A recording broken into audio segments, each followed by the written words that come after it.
Let's assume you are working in one of the company called ABC Corp, and one day your boss comes to you and he come up with one of the requirement, and they want, the users in the office belongs to marketing team. So this is, for example, marketing team, and there are some 20 people. Let's say there are these 20 people, and they want these 20 people to access the Facebook because they have created business account on Facebook, and they want these 20 people to access Facebook because they want to do some advertisement or they want to take business on next level. So this is one of the basic requirements it comes to you. Now your job is to give access this user to the Facebook. So how could you do that? Because it's a simple requirement, it sound. Now here's the problem, because your boss says to you, we want to give access to limited and for these 20 people only. We do not want to give Facebook access to other people. For example, there's the other department called accounting, and they don't want accounting team to access this Facebook website. So how could you do that? How these 20 people can access the Facebook website? Well, in order to achieve this task, first requirement come to identify which are those 20 systems are going to access this Facebook website. So you need to identify which 20 people are or which 20 machines are. So this would be our first requirement, to identify the IP addresses. Once you have the IP addresses, what you need to do is you need to register this on DHCP, because since you have the enterprise network, then of course you are going to have the one of the DHCP server, for example, and you need to register these 20 IP addresses on DHCP, so that every time this machine, for example, these are like 20 machines, every time they are going to reboot, they're going to get the same IP address belong to the subnet, right? So once we have this detail, we are going to configure those 20 IP addresses in Palo Alto. So let's go to Palo Alto and see how we can achieve this task. As we saw in our earlier topic, we created the address and address group. So in here, what you need to do is you need to first create one of the address group, for example, Facebook access, right? For example, and then you need to add all those 20 people in here. For example, we can take host as a Bob, he is marketing person. Like this, you need to add all those 19 person in here or their machine IP addresses. Once it is done, the address group is created, right? Then you have to go to policies, but there is a catch, because you are going to create policy, but you need to understand how you can achieve this task. So I'm going to explain that. We can achieve the task, but there are some problems. So that is something first we're going to discuss, then we will jump upon what is the topic of today. So let's create one policy. For example, this is going to be Facebook access for marketing team, and you're going to do the source is going to be, of course, your inside, and the users, you have created the Facebook access, one of the group, and the destination is going to be outside. Now here you have the choice, would you like to give access to all the ports, or the ports only belong to the Facebook? For example, you know very well the Facebook might working on port 80 and port 443. So HTTP and HTTPS, these are the two ports you want to access, or these are the two ports you would like to give the access to. So what you could do is you could directly go into the services, and we will discuss this part later, but just to understand, we are going to add the HTTP and HTTPS. These are the two services we want to give access. We did allow, and this is the policy created. Now here is an issue, and what that issue is, for example, there is a firewall, right? And we have given access to HTTP and HTTPS, right?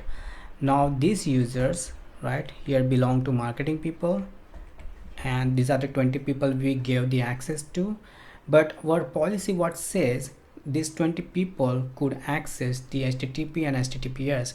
What that means is, not only they can access the Facebook, but they can access the other website. For example, the website belong to HTTP, HTTPS, such as the Netflix, they can access the Netflix, they might access the YouTube, and they can access any website which belong to https. So we are not basically restricting them, we are actually allowing them to go and do more. So because of the Facebook requirement, if you give access on the two ports, basically you are giving access to many websites.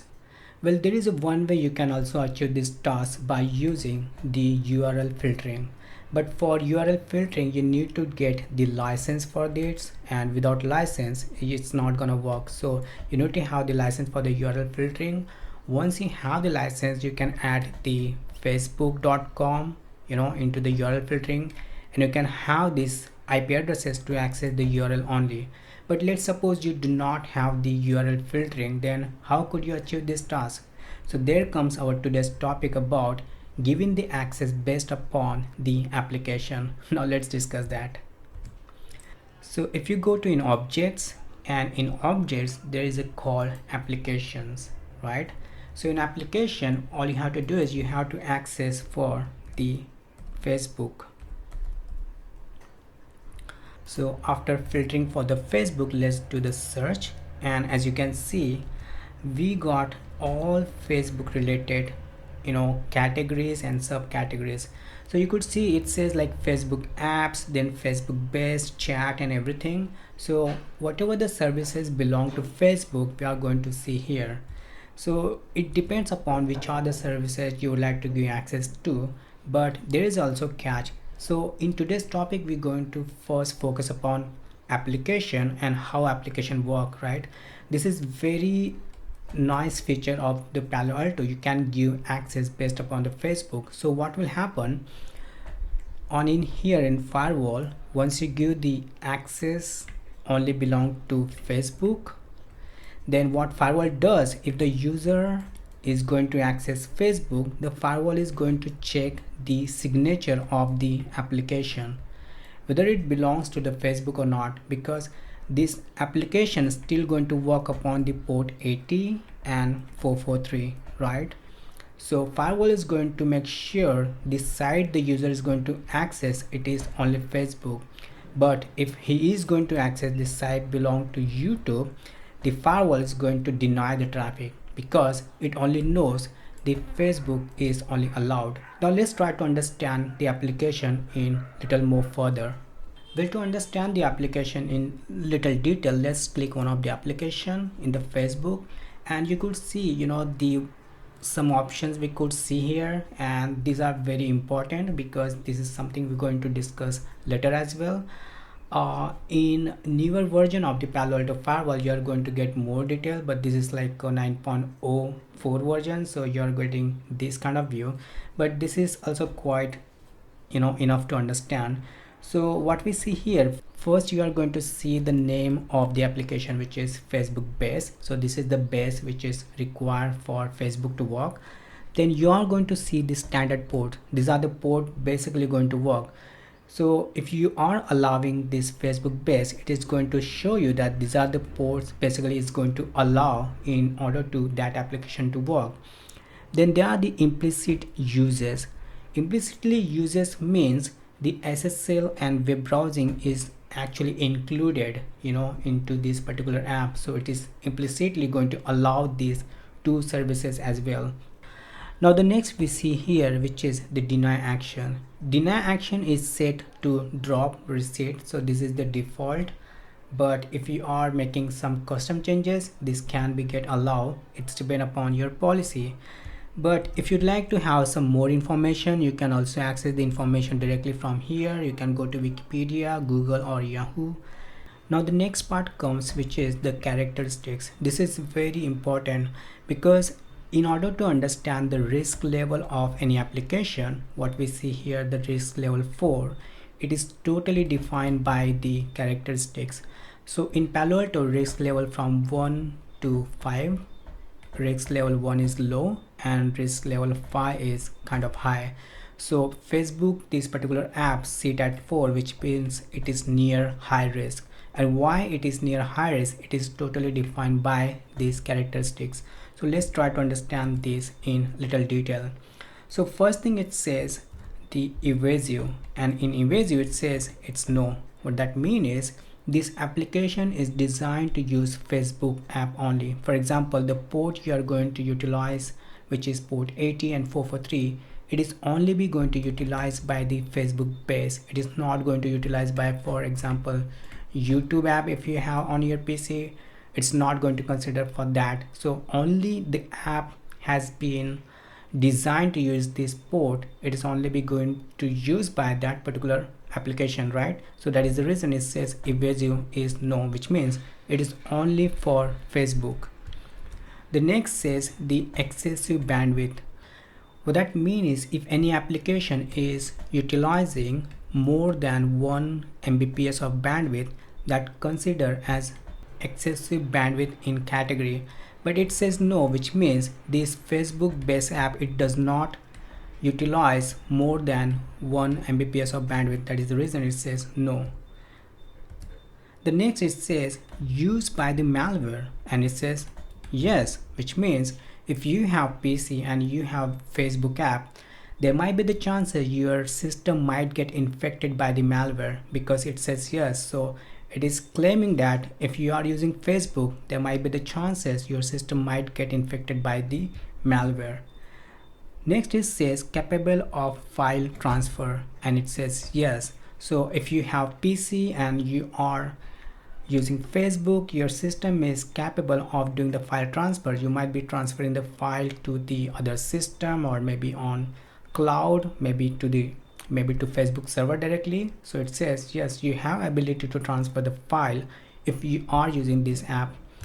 Now next it says about the has known vulnerabilities, and it also says yes, which means this base app is actually being known for the vulnerability.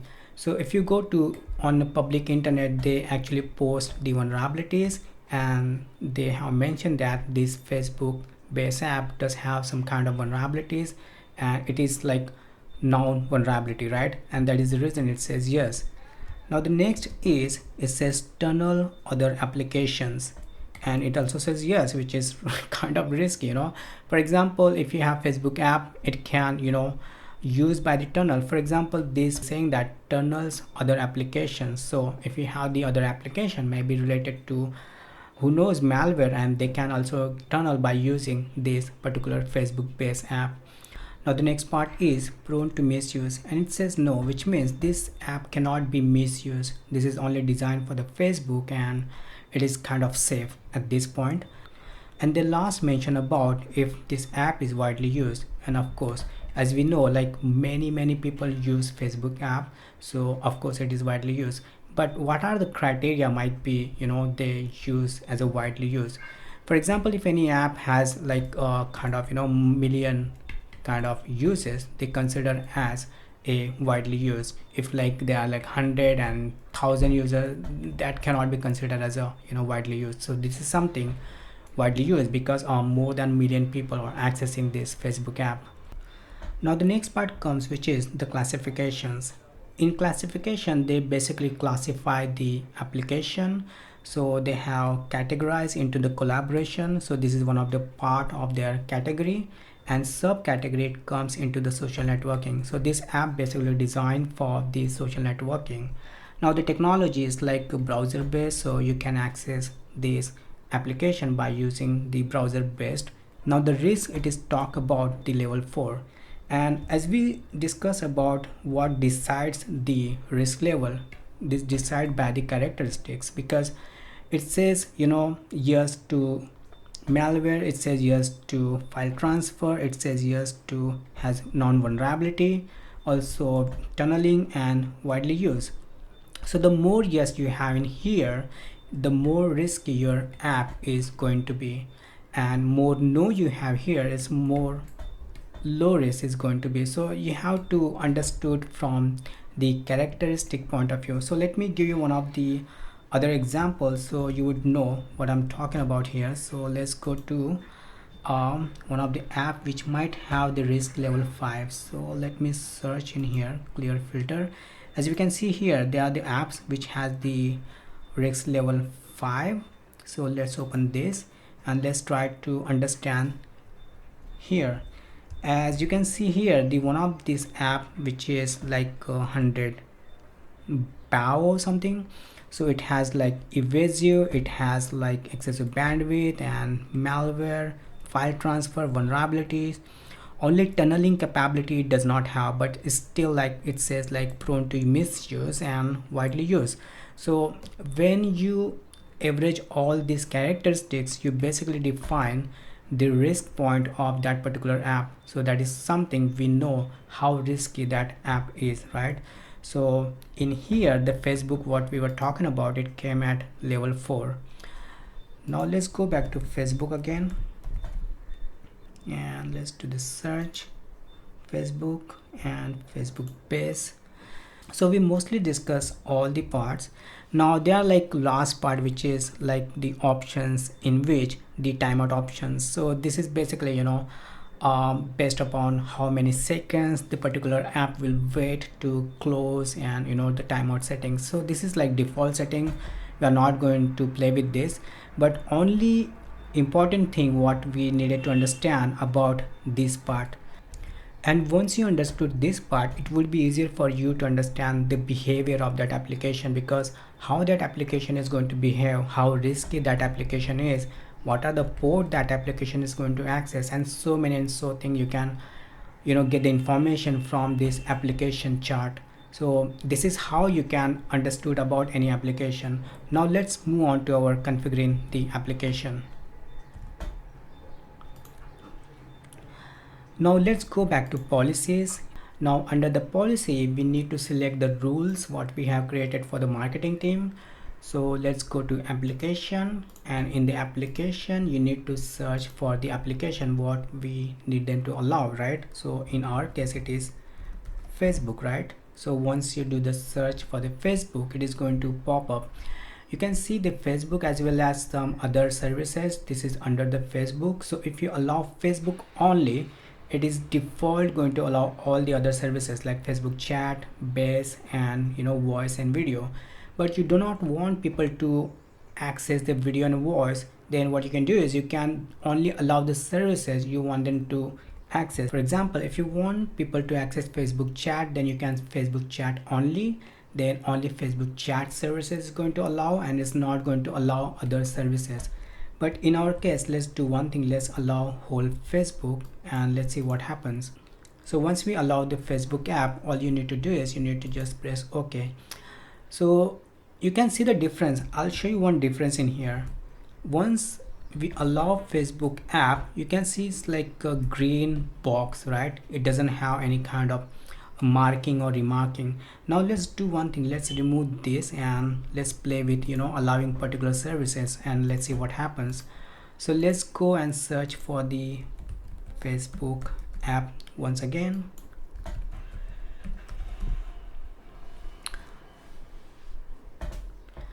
And after searching the Facebook app, let's go and allow Facebook chat only. Now you could see like this is one of the yellow gear is been cam. So what does that mean? So let's go, let's first allow this and we'll see what happens here. So after allowing this, let's go to in drop down arrow and go to value, and in the value you need to see some information. So what we are basically doing, we are allowing this Facebook chat, but let's see in here what it says. It depends upon the Facebook base what we saw earlier, right? So in the list we saw Facebook base was available. So once you are allowing the Facebook chat, it is not going to allow Facebook chat, but also it is also going to allow Facebook base because it has dependency with this particular app. So when you are allowing chat, it is also allowing the Facebook base app. So that is something you get the kind of remark in here, and you could understand, okay, if you allow something, then something else will need to be allowed.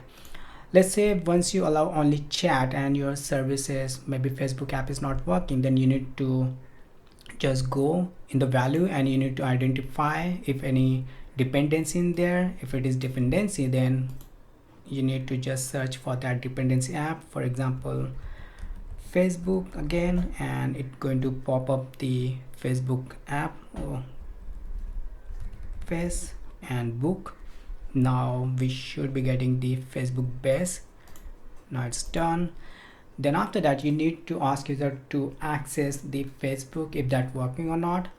If it is not working, then you need to come to monitoring and you need to check for the logs if anything is getting blocked, and you might going to see like what kind of application is getting denied, and you need to keep dig something, and sometimes you would understand some other dependencies also required, because some of the user access more than other services which require by Facebook to allow. So that is the reason, if you want all user to access Facebook completely, so simply what you can do is you can just search for the Facebook and you can add whole or entire Facebook app, and there we go. So we have allowed Facebook app. So after that, you need to just do the commit, and it should now allow the marketing team to access the Facebook app. So what we have did here, we have given access to these 20 people to access Facebook app. So these users are going to come to firewall going to match their rules. Since we have created the address group, it's going to first check whether the IP belong to these users or not. If it is yes, then it's going to check for the which are the services being given access to, and in our case we have given access to Facebook app, so it's going to match their signature. Once this firewall is satisfied, then we'll say okay, you are ready to go, and this service will come to the Facebook server and they will good to go. Now let's say there is an accounting team, right, and they are also going to access the Facebook. Then what will happen, the traffic will come to firewall. The firewall will check whether the source belong to the address group is being given access to or not, and it will say okay, you are not belong to this particular address group, then the traffic is going to deny on that first level only. So that is how the firewall can control your traffic based upon the source you have given access to, as well as the application you have given access to based upon the application. So that is how you can control the application by using the Palo Alto firewall. So this is for now, and I will see you in the next video. See you.